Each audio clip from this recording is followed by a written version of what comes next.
This pot show is pleased to bring you Whiskey and Westerns on Wednesday, direct from Dodge City, Kansas, featuring rich topics on the legends of the Old West.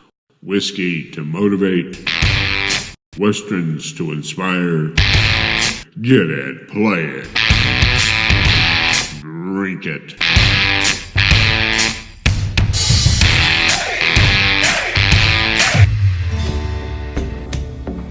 Hello, my name is Mike King, and we would like to welcome you to Whiskey and Westerns on Wednesday.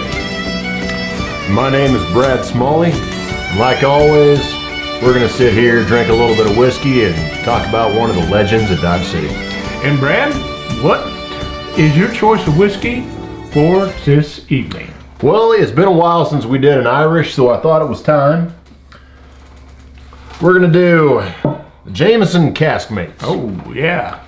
Heard a lot of good things about Jameson. Oh, it's a wonderful whiskey. Okay. There's something about an Irish whiskey that it's not the kind of whiskey that's going to pick a fight with you. It's going to become your best friend. All right. Well, I'm looking for the best friend tonight. And it's just pretty as regular Jameson is. Mm-hmm. They have some other additions. Well, look that at that are gold just fantastic. You noticed I poured this a little bit heavier than I usually do, because it's just that good. Now the Caskmates, what this is, it's standard Jameson. Again, 40%. But there was a local brewer there in Cork, Ireland, Franciscan Well Brewery. Okay. And one of the brewers there went to Jameson and said, let's get together and let's make something awesome. So what they did is they borrowed casks from Jameson to age their stout beer in. Gotcha. And then in return, they gave those barrels back to Jameson, who then aged another run of whiskey in those whiskey, then stout, then whiskey barrels again. So they picked up a lot of that stout beer flavor. And the whiskey in result, it's quite a bit darker than regular Jameson. It's got that stout coloring from these heavily aged barrels. And it's, I've never been able to decide if it's like drinking a whiskey with beer or like drinking a beer with whiskey. Either way, it's just delightful. It's got that standard Jameson on the nose, a little bit of caramel there. Sweet, yeah. A little kind of floral. But you're really getting a lot of that oak as well. That oak and the caramel, vanilla from the stout, a little bit of coffee. Vanilla or chocolate in there? Now I get chocolate on the taste, but I've never really got chocolate on the nose. That. It is. That's smooth. Oh, it's just very smooth. Creamy and everything that's great about your Jameson Irish whiskey or Irish whiskey in general, plus a good stout beer, which it's really sweet. For me, there's nothing better. It's very sweet. Sweet, creamy. This is an all-day sipper. I would agree. Don't mix this with anything. Don't put any ice in it. Just drink it? Well, it's 40%. You water this down and it's just going to disappear, even with that stout to back it up. But it's just a wonderful whiskey. What would you say on your rating for this one, Brad? I'd give that a 4.5. 4.5. Okay, so... Which for as much as I like Irish whiskey, that's still a pretty high rating for me. I agree. Because, again, most of the time when I drink whiskey, I want something that's going to challenge me a little bit. So if you can kind of give us some background about the legend that we'll be talking about tonight. Well, we should probably first mention her name. We're talking about the wonderful, talented one and only Miss Dora Hand. That is correct. Which is today how most people know her. Her stage name that she performed under was Fannie Keenan, which Much better than the name she was born under, which I believe was May? Isadore Addie May. May, right. Isadore Addie Isadore Addie May. Not the most stage sounding of names. I'm a lot more inclined to go see a Fannie Keenan than an Isadore. Right. And she was very talented at a young age. Evidently, she had a wonderful gift for music from her earliest years. Right. Her parents saw this, and they enrolled her in musical education. She went quite far, wound up going to Europe to finish her education. Germany, actually, wasn't it? Germany. Yeah, she toured with an operatic group in Germany. Came back to the United States, right. and by all accounts could have played any venue of her choosing. But like many entertainers of the day, they saw the need, the pressing need that was very well advertised back east. Many venues west of the Mississippi were begging for entertainment. Flyers all over the east, Boston, New York, places like this where they knew Chicago, where they knew some of these entertainers were, please come out to the west.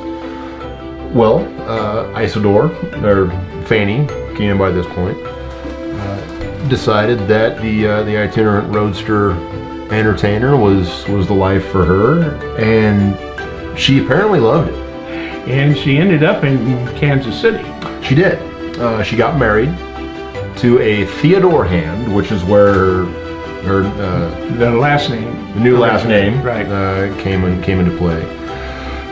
Theodore was a bit of a drunk and a gambler, And you could call him a card. And a captain in the military. He was. And traveled a lot. Quite a bit. And left her at home by herself. Well, it's not uncommon at that point, especially for military wives are sadly used to being on their own. And Dora had her own life. She was but she quit this life of entertainment during this time of marriage. She tried to be a wife. And stayed home wife. Which I have only ever understood, I guess just, this is probably me projecting on Dora, which sadly, when it comes to the Dora Hand story, there's a lot of that. Yeah. We do sort of have to fill in a lot of the gaps. Because there's holes in there that we just don't know. Exactly. What we do know is that married life grated on her. Either the separation or knowing that she could be fully independent without him. She'd had a successful career already. She'd go back to it at any moment. And with her husband being the card that he was, it probably took longer than it should have before she wound up filing for divorce. She realized that it wasn't a match to be made, and she had desires to do other things. Right. They moved west from Kansas City, wound up in Hays City. That is correct. I've forgotten about that. She had gone to Hays. They were stationed there.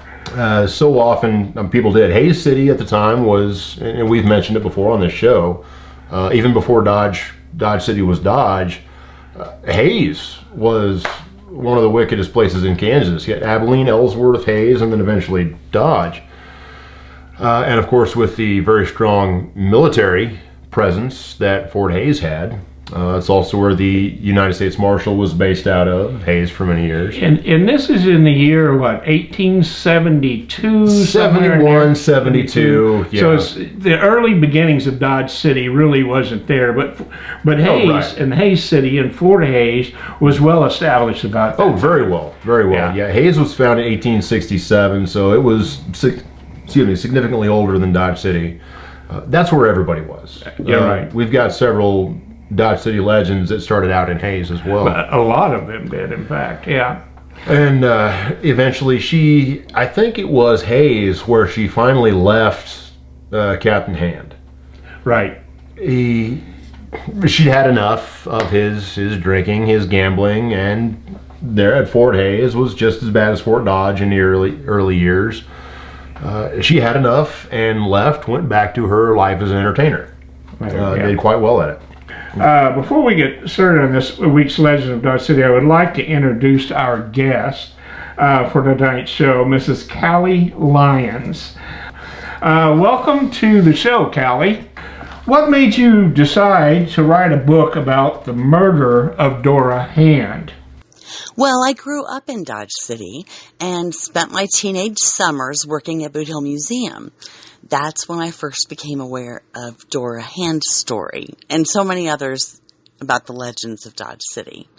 All these years later, I wanted to tell the story from a different perspective. So I wrote The Short Fantastic Life of a Saloon Girl, which is the story of the murder of Dora Hand in Dodge City in 1878.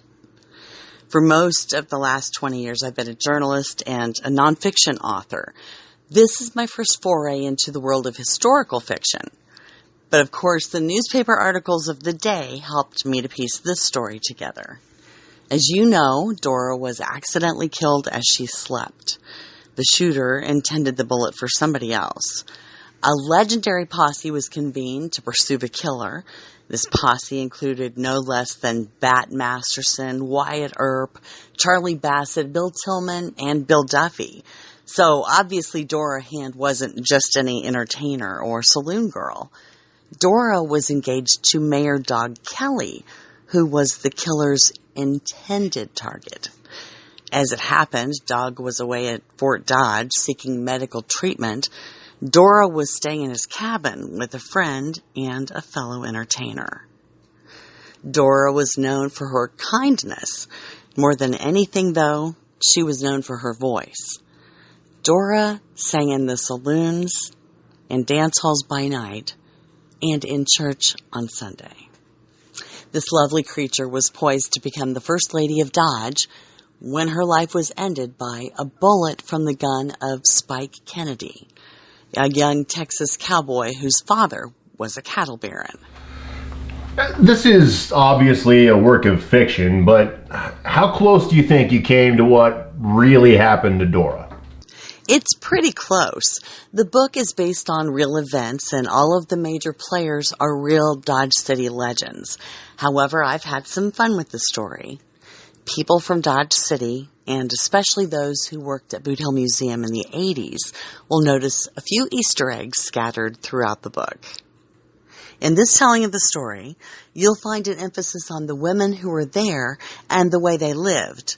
Not just Dora, but Maddie and Bessie Earp, and especially Kate Holliday. Or that's the name she was going by in Dodge in 1878.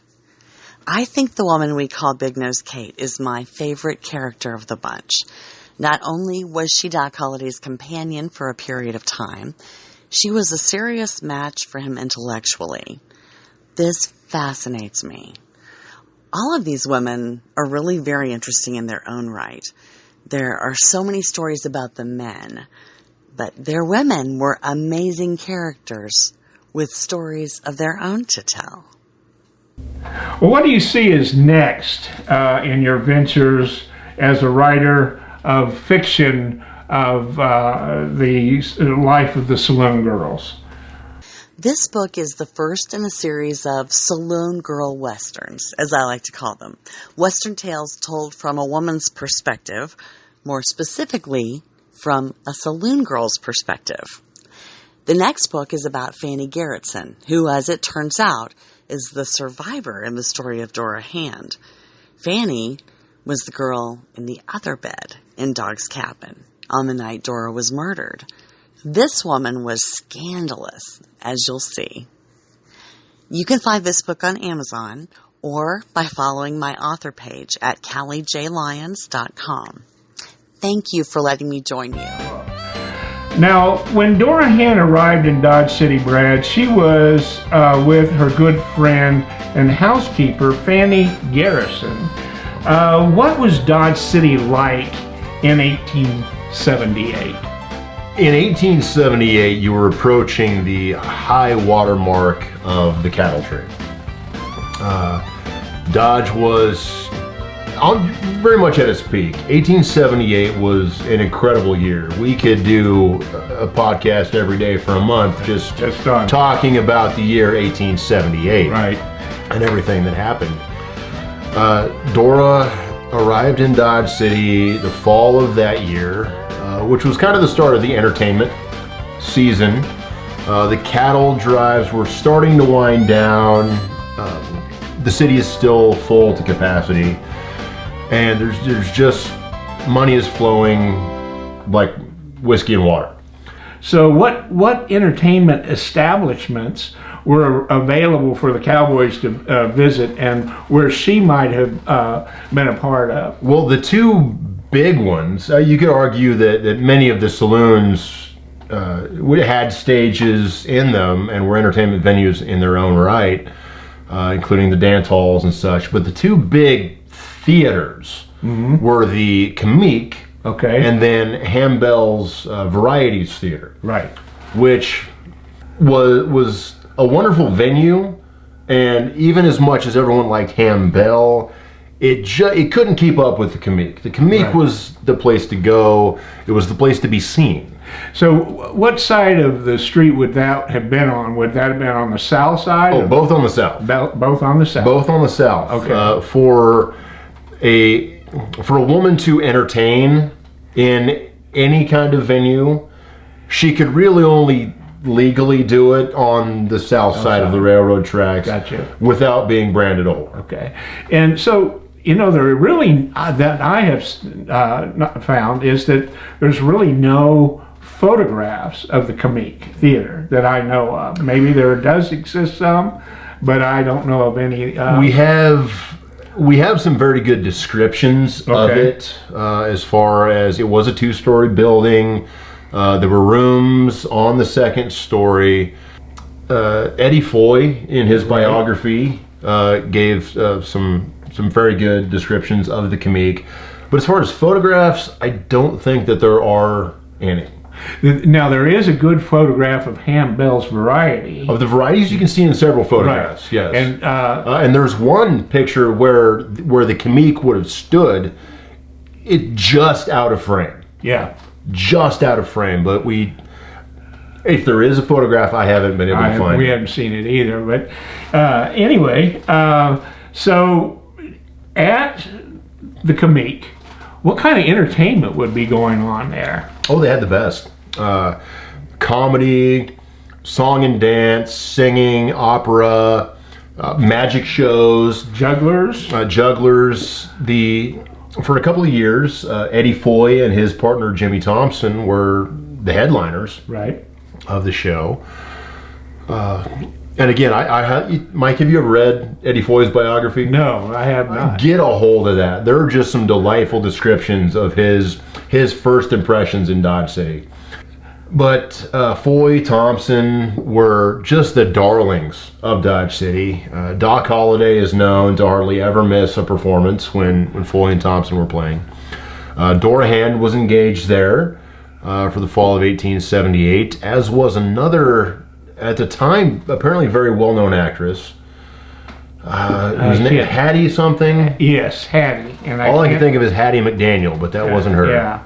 But you're right. Hattie was a famous actress. Mm-hmm. Now, these shows went on all night long. All night long. And so they had... Dodge's business hours were 7 p.m. to 7 a.m. Right. That's when the saloons And closed. so they had entertainers lined up all evening. All night long. And then during the daytime, then of course the entertainers would rest and then come back at night Right. and entertain. Now, there were some things that happened during the time that Dora Hand was in Dodge City in 1878, and it dealt with two prominent figures. One of them was Dog Kelly, which was the mayor, City mayor. the city mayor, and another guy by the name of, his nickname was Spike Kennedy. Like Kennedy. And he was, and we talked about him on our last show about how he got into a squabble with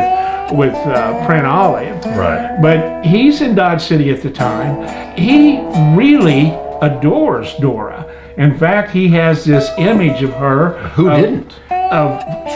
And of this image that he's gonna walk into the Comique, and he is going to take her away, marry her, and take her back to the ranch, because he was very his father was a very rich and prominent rancher. Incredibly wealthy, yes.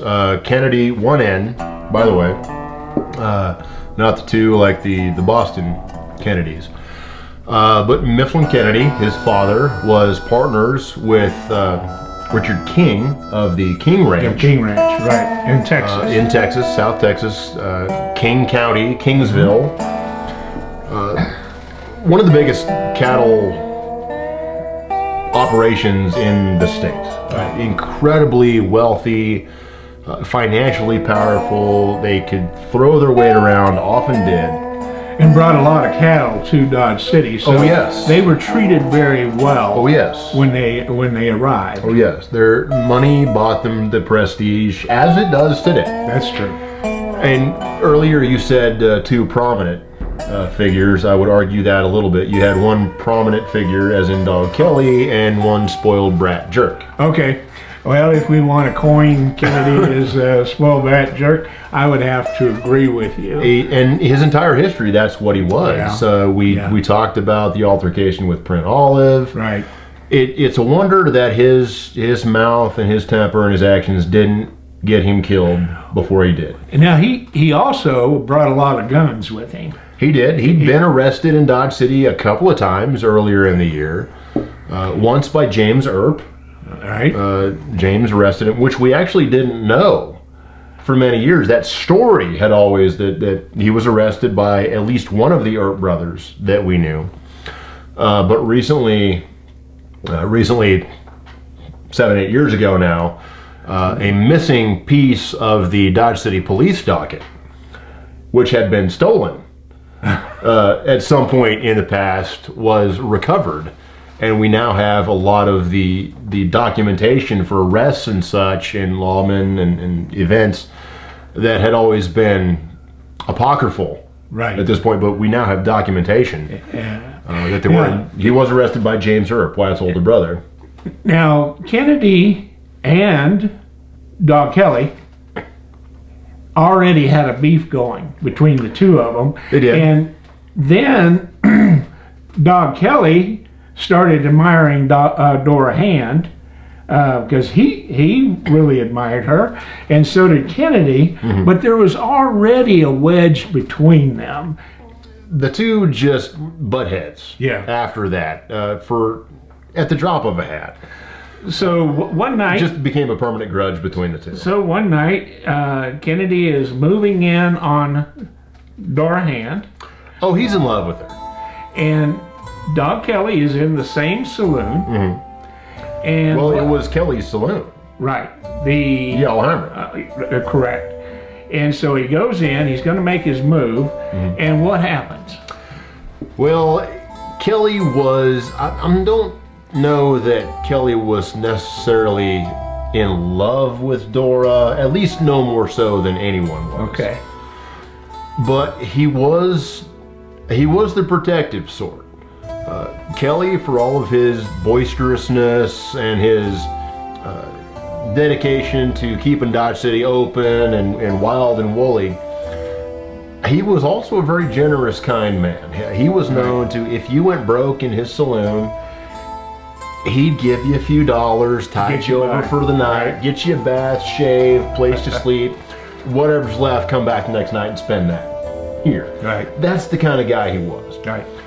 So much so that while living in Dodge City, Kelly had rented out the back room of his small house behind the theater to Dora and Fannie Keenan. Okay. Or Fannie Garrison. Right. Sorry, both Fannies were staying with him. So he had the protective instinct kind of took over for Kelly. Especially when he saw that, the spoiled brat moving in. You clearly don't deserve this lustrous creature, and had enough. Kennedy is already fuming. By most accounts, he was in the saloon also, getting drunk. And she doesn't want to have anything to do with him. No, because all he's doing is complaining about how all the Dodge City law enforcement is picking on him. Right, right. Well, Kelly is the mayor who's appointed all these Dodge City law enforcement. Kelly calls him out on his crap. Kennedy has words with Kelly, and it's about to come to blows. And Dog Kelly, though he's getting on in years, he's still a powerful man. He picks Kennedy up, scruffs his neck, seat of his pants, and throws him out the front door of the saloon. Right. And that is more than his young idiot pride can take. Right. And so he's not too happy now. Kennedy's not. He got showed up in front of his girl. Right, and he's out on the street. So now there's a second conflict that happens. What in the legend is that Kennedy kind of stakes out Dog Kelly and actually goes to his house, knocks on his door, gets Kelly out of the bed, and they have a confrontation right there at the front door. Tell us a little bit about that confrontation and what happened there. Well, he made it known, and he had already made it known across town that he was out to get Kelly. I mean, that was right. His pride was wounded. Don't you know who my daddy is? And he finally told Kelly the same thing. He said, "You're in for it, and I'm going to get you." Kelly was having none of it. He dismissed it. And that dismissal just sent Kennedy into a rage. And the legend goes that while he's at the front door, he's looking through the house and he sees the bedroom, Kelly's bedroom.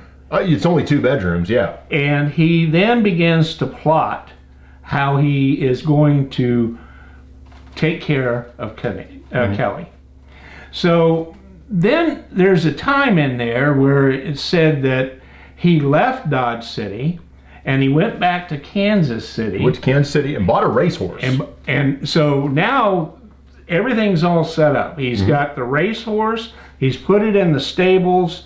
It's October. And all of these incidences happened somewhere in September. So he leaves Dodge City, goes and gets a racehorse, brings it back to the stables, and his plot is now played out. So what happens next? It's October the 3rd. The night of October the 3rd. He gets a hold of a bottle of Jameson Castmates. And why don't you pour me a little bit more of that, Wolf? Okay.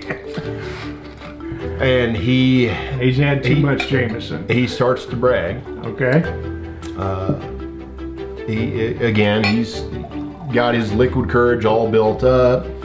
Again, he starts spouting off about how Kelly's going to pay, Dodge City Law is going to pay, how dare you, I've had enough of this, and people are hearing this.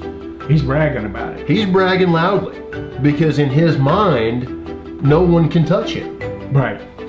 They've never been able to so far. Any trouble that he's ever gotten in, he either got lucky and got out of it, or daddy's money has paid him off. He's always got it now of every scrape he's been in. Right. And there's no reason for him to believe that he won't get away with murder in this instance. Right. When he finally got himself worked up enough, it was the dark hours of the morning, and he rode past Kelly's house on that racehorse, full tilt, knowing he was going to have to get out as quick as he could. He fired 4 shots through Kelly's bedroom door.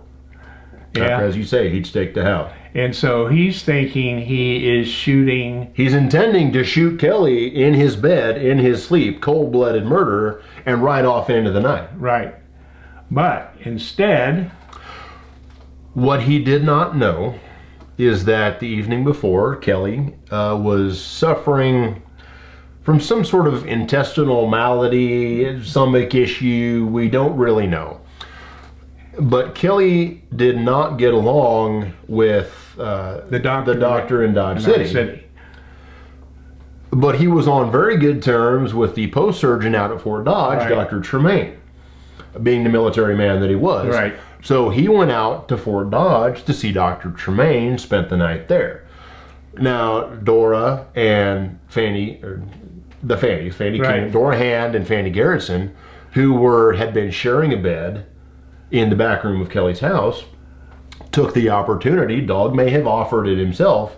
Why don't you move up, take my bed? While I'm gone. I won't be here. Please make yourself at home. You sleep in my bed. And Fannie Garrison remains in the bed in the back room. Dora Hand is sleeping in Kelly's bed. Right. Kennedy didn't know that. And in thinking that he was going to kill Dog Kelly, he accidentally killed the object of his affections and the object of all of Dodge City's affections. After her death, Kelly was never known to be seen in public with another woman. Right. And whether he was really in love with her or not, certainly her death hit him very hard. But it hit all of Dodge City hard. Yeah, it was a dark day. The Queen of the Fairy Bells. Yeah, Dodge City loved because Dora Hand. she not only did things, was a wonderful singer and entertainer, and the Cowboys loved to watch her, but she would do things for the community as well. She was very community-minded. She would do things in the church on Sundays. She would sing in church. She apparently, with the money that she earned playing at the Comique, she was also, by the way, performing in Handbell's Varieties for nothing. Right. Just a charity benefit performance. That's right. The kind of woman that she was. She donated an organ to the Union Church in Dodge City. So there was a lot of things that happened. Now, so Dodge City really takes her death hard. Oh, absolutely. But still, after the event, they really don't know. There's still a big mystery about who really did the shooting, because nobody was there to see it. Mm-hmm. Both ladies were asleep when the shots rang through the house. Fannie woke up in bed screaming. And Dora was, by all accounts, killed instantly. Right. Bat Masterson, who was then county sheriff. We don't give some of these lawmen at the time credit for their investigative skills that they had. Right. We really don't, and this is the perfect opportunity to talk about that. Sheriff Bat Masterson conducted the investigation. He read the bullet holes, the forensic evidence. You said it perfectly. Figured out where the shots had gone. What of them went into the wall. The bullet that killed Dora, it had bounced off, ricocheted off the bed frame, and went in kind of under Dora's arm, and punctured her heart, killed her instantly. Right. She never even woke up. But after the shots, yes, Fannie Garrison woke up screaming. It was still early enough in the night that the law was still out on patrol. I think it was Jim Masterson and Neil Brown, if I remember correctly, who were the first on the scene. Right. Wyatt Earp, also very early on scene. And they again did the investigation with the forensic evidence. Witnesses started to come out. That Kennedy had been spending all night drinking, talking about how he was going to kill Kelly. Everybody knew about the racehorse. And they wanted to know where he was at the time of the shooting. Mm-hmm. But I think the key in the investigation was when they found out that horse was gone. Right.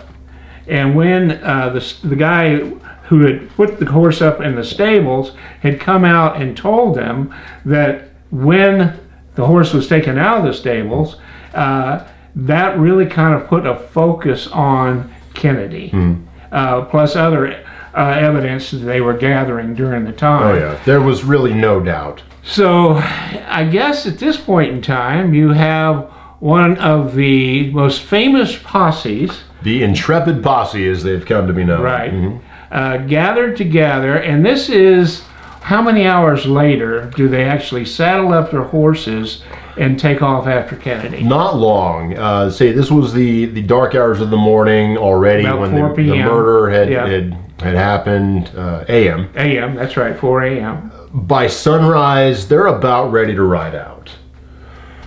And some stories talk about how, because of how significant Dora was, what a special person she was, they sent out the big guns on this posse. Well, what I think that fails to take into account is the only lawmen that we had in Dodge City at the time were the big guns. Right. They were all wearing a badge at the same time. Exactly. So it doesn't matter what posse you sent out in October of 1878, they were going to be the legends of the American West. That's right. You had City Marshal Charlie Bassett, you had Assistant Marshal Wyatt Earp, you had County Sheriff Bat Masterson, you had Bill Tillman, you had William Duffy, Neil Brown. These are the guys. Right. And so they actually tracked him down. They did. And they rode out after him. They kind of figured out where he would ride, and tracked him down. And there was an altercation when they caught up with him. And what happened there? Well, they saw him, and it was kind of a stroke of luck that they caught up with him, because they lost his trail for a time. There was a serious rainstorm that happened that day. Just about wiped out the trail. The kind of rainstorm that only the Great Plains can have. Right. Out of nowhere, destructive, comes in sheets and wipes out everything. Kennedy was, trying to mislead them. He took off kind of at an angle and then backtrack. Whereas our intrepid posse was smart enough to realize that eventually this is where he was going to wind up, and they just made a beeline straight for him. They were up on a rise, they saw him down at a distance. Bat Masterson took a shot at him and knocked him off his horse, shot him through the shoulder. Right. Knocked him off his horse, which allowed them to go catch up with him. And I love the dialogue that takes place. Yes, at this point, when they catch up to really him. important to what the trial and everything else after this. Absolutely. And what Kennedy says to Bat, and Bat what Kennedy is lying on the ground. His shoulder is just shattered down to his elbow, apparently. And the first thing he asks, as Bat Masterson is standing over him, said, basically, did I kill the son of a bitch? And when what Bat then informs him that Kelly is alive and well, you killed Dora Hand. Right. And Kennedy is he's distraught. He's crestfallen. He's wounded. That's the worst news that he could possibly hear, on top of being wounded. At least that's what is being said at that time. And he looked up at Bat Masterson and said, "You should have killed me." Yeah. You know, why didn't you kill me? Why didn't you kill me? And Bat looks back down at him lying on the ground and said, "I was doing the best I could." And Bat was a pretty good shot. He was a fantastic marksman. So they take him back. They bring him back to town. And this is the part that a lot of people really get upset about. They put him in the jail. They, of course, give him medical attention. Then they take and they try him. And what happens at the trial? Well, Daddy shows up. Yeah. Arrives in town. They've got Kennedy after, of course, he gets out of the doctor, and they've got his arm patched up as well as they can. He's holed up in the Dodge house. I can't remember. We know the room number, actually. I can't remember which room it was. And he's there for safekeeping, largely because just about everyone in Dodge wants this man dead. They want him, at least they want him gone. Right. And after, it was a couple of months later, actually, when Daddy finally does arrive, and there is a closed meeting in Sheriff Masterson's chambers. And there are rumors of how much money changed hands. We don't know for sure. A couple of different accounts. But what we do know is that young James Spike Kennedy was released on lack of evidence. Right. Yeah. Which in a sense is true. But everything that they had was circumstantial. Yeah, except for his testimony. Why didn't you kill me when you had a chance? I didn't know that I was shot. And he had already said that he had murdered her by those statements. Right, but all you had was the word of the posse that had gone after. Right. So he was let free. He was let free. Well, that's our story for tonight. The tragic ending of Dora Hand and the dark day of Dodge City. If you are interested in reading more about this, you can read Callie Lyon's book on Dora Hand, and also Thunder Over the Prairie is another good book. That is a wonderful book by Chris Enns and Howard Kasanjian. Right, and I think they even tried to make a movie about Thunder Over the Prairie. Well, the Howard Kasanjian he's a producer. Actually, he's worked with George Lucas a lot. Right. Howard actually has the Ark of the Covenant in his house. Okay. From Raiders of the Lost Ark. And they had intended to turn that into a movie, but Hollywood politics being what they are, the original script they lost control of it, and it wound up becoming the movie Wyatt Earp's Revenge. Right. And I can't say that that's one of the highest rated movies that I've ever watched. That is recommended by absolutely no one. Right. I actually have the highest rated downvotes on Amazon. I should add that. I'm kind of proud of that. Yeah, it's pretty. It is even come close to telling the story the way it really unfolded. It's a cute movie. Right. Trace Adkins actually plays Mifflin Kennedy. Right. The guy who plays Doc Holliday, he's not really playing Doc Holliday. He's playing Val Kilmer playing Doc Holliday.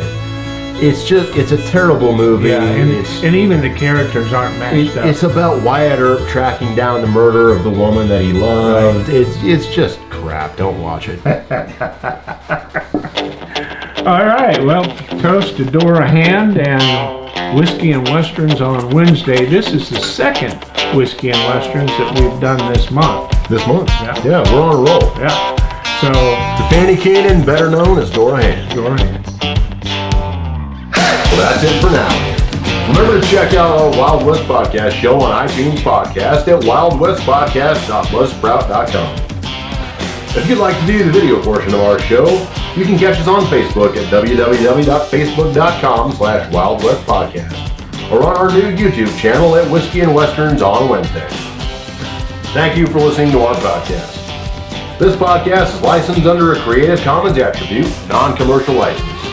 You can learn more about the legends of Dodge City by visiting our website at worldfamousgunfighters.weebly.com. And one more toast to take us down the road. Well, to Callie Lyons. Callie Lyons, our guest artist. Best wishes on your book, and may you have a long and fruitful writing career. Absolutely.